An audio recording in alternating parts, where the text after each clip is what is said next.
Hi, brothers and sisters. The question is, did Martin Luther add the word alone after the word faith in Romans 3:28? Hi, I am Ryan Zell.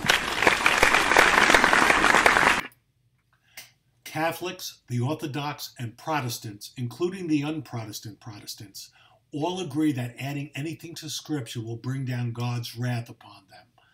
Luther knew this as well. Revelations 22:18-19 states, I warn everyone who hears the words of the prophecy of this book. If anyone adds to them, God will add to him the plagues described in this book. And if anyone takes away from the words of the book of this prophecy, God will take away his share in the tree of life and in the holy city, which are described in this book. What is in a word? Well, the Apostle Paul uses the word faith over 200 times in his epistles. The Apostle Paul uses the word alone 17 times in his epistles. Not once does the Apostle Paul use the two words together to create the phrase faith alone. Yet by adding the word alone after the word faith, Martin Luther invented the doctrine of faith alone, otherwise known as Sola Fide. Romans 3:28, for we hold that a man is justified by faith apart from works of law. Where does it say a man is justified by faith alone? What is the context of Romans 3:28? The Catholic Church has held the truth of this passage for almost 2,000 years when it was written by a Catholic convert, and that is the Apostle Paul. What is the context? Circumcision is the context. Works of law refers to the Mosaic ceremonial law and specifically to circumcision. When we read Romans 3:28 to Romans 4:5 and beyond, the context is unmistakable, and Paul was referring to circumcision.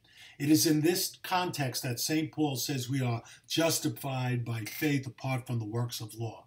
He does not eliminate works as unnecessary for salvation in any sense of the text. The only time the phrase faith alone is ever used, it is used to refute the doctrine of sola. Busted.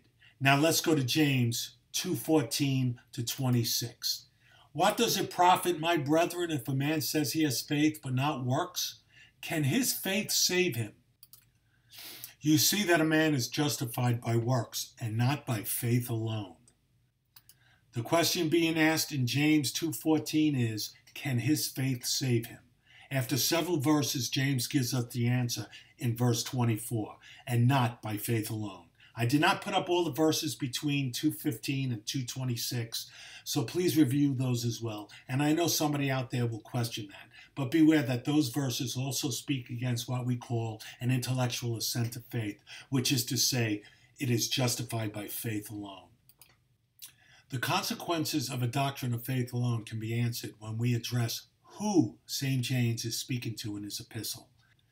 It is believed he is addressing Christians who fell into Antinominism. What is Antinominism? It's relating to the view that Christians are released by grace from the obligation of observing the moral law. I have heard it said by preachers of non-denominational churches that even if you murder, rape, rob, steal, burn, you are still assured of heaven. Well, guess what?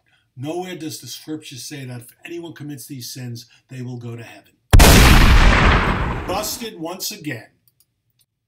The doctrine of faith alone is presupposed by every Protestant or un-Protestant Protestant who reads the scriptures and sees the word faith. They just tack on the word alone after the word faith. Again, the Apostle Paul uses the word faith over 200 times in his epistles. He uses the word alone 17 times in his epistles, but not once does he ever use the phrase faith alone. Nor do the scriptures reveal explicitly or implicitly this doctrine.